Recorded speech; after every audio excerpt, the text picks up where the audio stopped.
Nagkatitigan kami ni Rosen. Nananalangin akong babawiin niya ang mga binitawang salita tungkol kay Wade. Hindi iyon totoo. Pabalik-balik kong sinasabi iyon sa sarili ko. Ayaw kong dungisan ang magandang imahe ni Wade sa otak ko. Akala ko ilang sandali ay babawiin niya dahil sa guilt niya sa paninira kay Wade, pero di niya ginawa. I tell you, Rina, padabog kong iniwan ang mga papel. Buti natapos ko ang mga iyon. Binaliwala ko ang ibang mga taong lumalabas-pasok sa faculty. Pagkalabas ko, lumingon-lingon ako sa labas para hanapin si Wade. Hindi ko siya nakita. Kinabahan na agad ako. Asan siya? Nasabihan na ba siya ni Rosen? Umalis ba siya dahil guilty siya? Ayokong maniwala. No, this isn't true. Tumakbo ako pababa ng building. Hinanap ko siya sa bawat floor. Rina, may problema? Tanong ng mga dadaanan kong mga tao. Naiiyak na kasi ako. Kinukurot ng paunti-unti ang puso ko. Habang tumatagal ko kasing di nakikita si Wade, ay mas lalang bumibigay ang sarili ko. Unti-unti din akong naniniwala kay Rosen. Mabilis ang takbo ko pababa hanggang sa umabot ako ng first floor. Malakas ang buhos ng ulan. Walang payong si Wade. Kung guilty siya at umalis na lang, siguro basang-basa siya ngayon. Pero, tika, bakit iyon ang iniisip ko? Kung guilty siya, ibig sabihin pinaikot niya lang ako at ginamit. Mabilis yung takbo ko nang nakita ko siyang nakatayo malapit sa labasan ng building. Pero unti-unting nawala ng lakas ang mga binti ko. Unti-unting bumagal ang pagtakbo ko. Unti-unti kong naramdaman ang paninikip ng dibdib ko. Hanggang sa tumigil na ako sa pagtakbo. Mga 5 metro na lang ang layo ko sa kanya. Nakatagilid siya sa akin.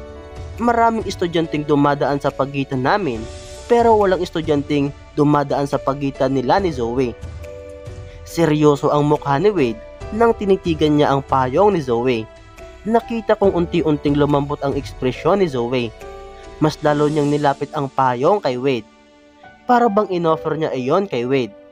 Napatingin si Wade kay Zoe. Napalunok ako. Of course, wala akong alam.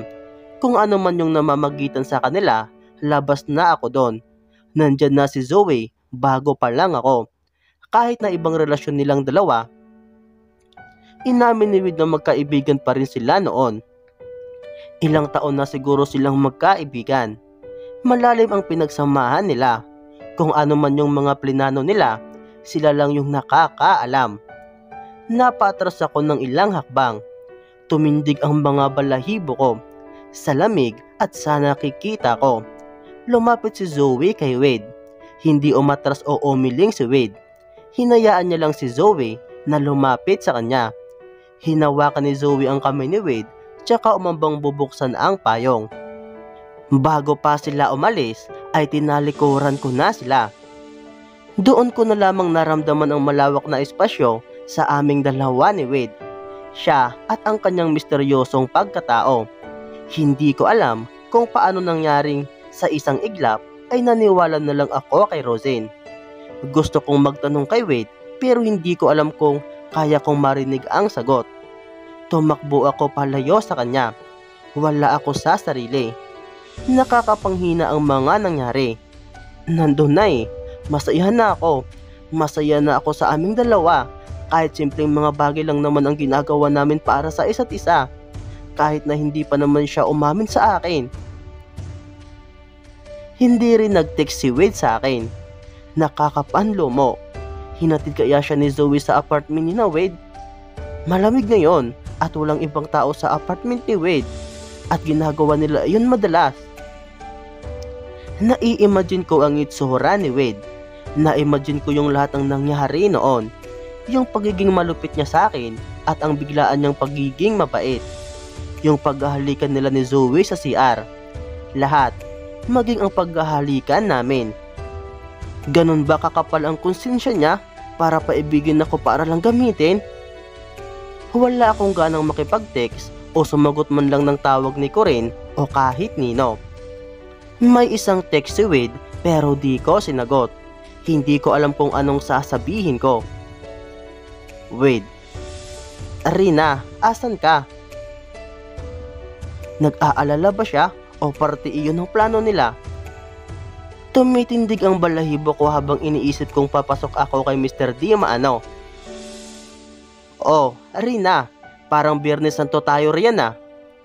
Untag ni Corinne pagkapasok ko sa classroom. Nakita kong nilalaro ni Wade ang ballpen niya at tinitigan ako pagkapasok. Hindi ko siya tinignan. Nagpatuloy lang ako sa paglalakad. Maingay ang mga kaklase namin. May nakita pa akong ilang mga babae sa labas na palaboy-laboy at nagpapansin kay Wade. Umiling ako at narealize na maling tao pala ang pinangarap ko. Kung papaikutin niya lang naman ako ng ganito, sana pala hindi na lang ako nangarap. Sana pala hindi ko na pinilit ang sarili ko sa kanya. Ako naman ang may kasalanan dito. Ayaw niya na sana sa akin, pero pinagbigyan ko siya ng dahilan para ipagpatuloy ang plano nila ni Zoe. Rina. Nanigas ako sa pagtahawag ni Wade. Malamig ang boses niya. Yung tipong nakakapanindig balahibo. Maingay si Corinne na nakikipagtalakan sa mga kaklase ko. Yung mga chismis nila ay tungkol sa nangyari kahapon sa amin ni Wade. At di umano'y hindi raw papasok si Mr. Di Maano ngayon kasi masakit daw ang likod niya. Bakit wala ka kahapon? Naramdaman ko ang hininga niya sa tainga ko. Ni hindi ka nag-text. Nagkibit balikat ako at yomo ko. Anong problema mo? Umiling ako. Pagdating ko wala ka na. Ang sabi ko sa labas ng faculty, di ba? Nagsiyar ko saglit kaya bumaba ako. Anya, natagalan ka ba? Hindi naman, saglit lang ako. Liar! Kinagat ko ang labi ko. Hindi ako makapaniwalang yung 70% kong paniniwala kay Rosin ngayon ay naging 99% na. Kung hindi totoo, hindi siya magsisinungaling, di ba? Ah, ganun ba? Sa galit ko, hindi ko maiwasang sabihin ito. Hindi siya umimik. Hindi ako sigurado kung narinig niya ba sa tono ng boses ko ang galit ko o nagigilty siya sa lahat ng ginawa niya sa akin. Habang tumatagal, ay mas lalong umiingay ang mga kaklase ko. Wade, kailan next gig nyo? Tanong ng mga kaklase naming babae na ngayon ay tumabi na kay Wade. Wala kasi talaga si Mr. Di Maano at naghihintay na lang kami sa sekretary para malaman kung anong assignment meron kami. Susunod na Sabado. Simpleng sagot ni Wade. Binato pa siya ng mararaming tanong. Wade, marunong ka bang umihaw ng manok? Wade, anong meron sa Alegria? Wade, nagsusulat ka ba ng kanta? Biglang pumasok yung sekretary at agad sumulat sa whiteboard. Nilagay niya lahat ng gagawin para sa next period at yung coverage para sa finals. Wade, uuwi ka ba sa probinsya nyo ngayong sim break? Isama mo naman kami. Maganda ba doon? Malaki ba yung bahay nyo? May mga lupain ba kayo? Pagkatapos kong isulat sa notebook ko ang lahat ng nilagay ng sekretary, ay padabog kong sinarado ito at nilagay sa bag. Mauna na ako, Corinne. Sabi ko sa best friend kong hindi matapos-tapos sa pagsusulat dahil sa pakikipagchismisan. Ha? Okay. Mabilis kong tinahak ang daan palabas ng classroom. Rina! Dinig kong tinatawag ako ni Wade. Halos mag-half-run na ako sa paglalakad ko.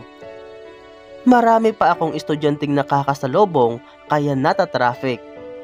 Pak! Hinayupak! Nabunggo pa ako sa isang estudyante. Sorry! Sabi ko nung nakabunggo sa akin. Pero hindi ko na siya pinansin.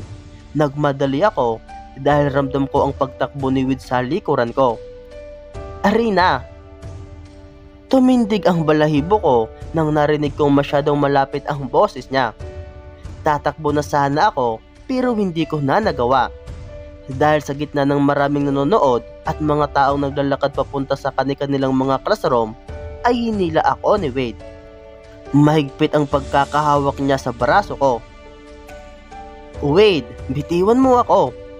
Sabay piglas ko. Hinila niya ako papasok sa CR ng mga lalaki. May iba pa doong nagulat at agad na lang umalis. "Ano ba, Wade?" Sigaw ko. Tinitigan niya ang huling lalaking umiihi. "Close your eyes, Rina." Untag niya sa akin. "Dude, what the?" Umiling yung lalaki. Uminit ang pisngi ko nang na-realize ang buong kaganapan. Pero bago ko pa naipikit ang mga mata ko, ay ni-zipper na nung lalaki ang pants niya. Padabog na sinarado ni Wade ang pintuan pagkalabas ng lalaki. "Ngayon, Rina, anong problema mo?" Nakita ko ang pamumutla ni Wade. Nag-iwas ako ng tingin. "Alam ko kung bakit ka nagkakaganito." Nanlaki ang mga mata ko at tinignan siya. "Nakita mo kaming dalawa ni Zoe, di ba?" Hinilamos niya ang kamay niya tsaka bumaling sa akin. "Hanggang saan yung nakita mo?" Bumaling ako sa kanya. "Bakit? Hanggang saan yung ginawa nyo?" Nanliit ang mga mata niya. Ano? Ha? Rina, yung binigyan niya ako ng payong? Nakita mo iyon, di ba?" Hindi ako umimik. Hindi ko tinanggap. Wala akong pakialam kung tinanggap mo iyon o hindi. Binalingan ko siya. "Ngayon, Wade, gusto mong malaman ang problema ko?" Natahimik siya. "Sige, sagutin mo nga ako. Pinapalambot mo ba ang puso ko para lang mapalapit sa banda?" Nalaglag ang panga niya. Tinalikuran niya ako at suminghap. Sa katahimikan niya, narealize kong mukhang may naapakan talaga akong katotohanan. Mas lalong tumindi ang galit ko. "Kaya ba hanggang ngayon wala ka pang kinaklaro sa akin?" Rina." Tumaas ang tono ng boses niya. Para bang gusto niya akong tumahimik habang nag-iisip siya. "Kaya ba hindi mo pa sinasabi sa akin gusto mo ako? Are you too guilty to say it, Wade? Na baka karmahin ka dahil tunay ang nararamdaman ko sa'yo, pero nagpapanggap ka lang para makuha ang loob ko? Kasi Elizalde ako." "Rina!" Sigaw niya. Napapikit ako sa biglang sigaw niya. Narinig kong natahimik ang mga taong dumadaan sa labas. Para bang narinig nila ang sigaw ni Wade. "Sinasabi mo bang ginagamit kita?" Hindi ako nakapagsalita. "Ito mismo ang iniiwasan ko, kaya hindi ko pa kinaklaro sa iyo ang lahat. Dahil ayokong husgahan ako ng mga tao. Ayokong husgahan mo ako. Alam ng lahat na iba ka, kasi masyado kang mayaman. At hindi kami mayaman, Rina. Wala akong maipagmamayabang sa iyo. Wala akong kutse at wala akong limpak-limpak na salapi para paniwalaan mo kung ano ang mga ipinapakita ko sa'yo." Napalunok ako. Nakita kong pulang-pula ang pisngi niya. Lumalabas ang dimple niya. Hindi dahil nakangiti siya, kundi dahil binibitawan niya ang mga salitang ito. "Akala ko ba iba ka sa ibang mayayaman? Hindi ka tumitingin sa estado ng buhay. Pero nagkamali ako. Ganun pa rin ang iniisip mo sa akin. Dahil hindi ako mayaman tulad mo. Pakiramdam mo nakikisawsaw lang ako sa buhay mo. Pues, kung ganon, bakit ka nakikipagkaibigan sa akin? Bakit bigla kang bumait sa akin? Hindi ba yun ang hiling mo, na maging magkaibigan tayo?" Mas lalong nag-alab ang apoy ng galit ko. "So, you're really worthless with Ribas. Alam kong hiling ko yun pero buong akala ko, kinaibigan mo na rin ako dahil gusto mo ako." May namuo sa lalamunan ko. Hindi ako makalunok ng maayos. Nanliit ang mga mata niya. "Tingin mo tatagal akong ganito kung hindi ko yun gusto?" "Oo, nung una kinaibigan kita. dahil yun ang naging deal natin. Pero lang ya, tingin mo kung napipilitan lang ako sa'yo, kakalad ka rin kita dito para malaman kung anong pinagkakabusangot mo? Walang hiyang efforts na yan. Pinatulan ko pa. Tinalikuran niya ako. Naramdaman ko ang pamumuo ng luha sa mga mata ko. Yes, I may be worthless. I'm not rich like you, Rina. Simple lang ang pamumuhay ko. Pero wag kang mapanghusga kung sinusumbat mong hindi ko kinaklaro sa'yo yung tungkol sa atin dahil iyon dito. Nakita kong kumuyon ang panga niya pagkatapos niyang sabihin iyon. Alam kong may manghuhusga sa nararamdaman ko dahil mayaman ka at mahirap akong na-inlove sa'yo. Tingin ng lahat na ginagamit kita. Ayoko ng ganon. Kung sana pwedeng pumili ng babaeng kakahumalingan, noon ko pa ginawa. Pero hindi ko kayang pumili dahil ikaw lang ang laman. Sana iniwasan na lang kita. Alam ko namang ganito ang kahihinatnan. Binuksan niya ang pintuan at padabog na sinarado. Iniwan niya ako sa loob na wasak. I'm so confused. Totoo si Wade, pero bakit ganon si Roseanne? Kung sino man ang nagsisinungaling sa kanilang dalawa, sana itigil na. Mabilis na tumulo ang mga luha ko. Hindi ko na napigilan ang paghikbi ko. Hindi ko na alam kung sinong paniniwalaan ko. Family or love?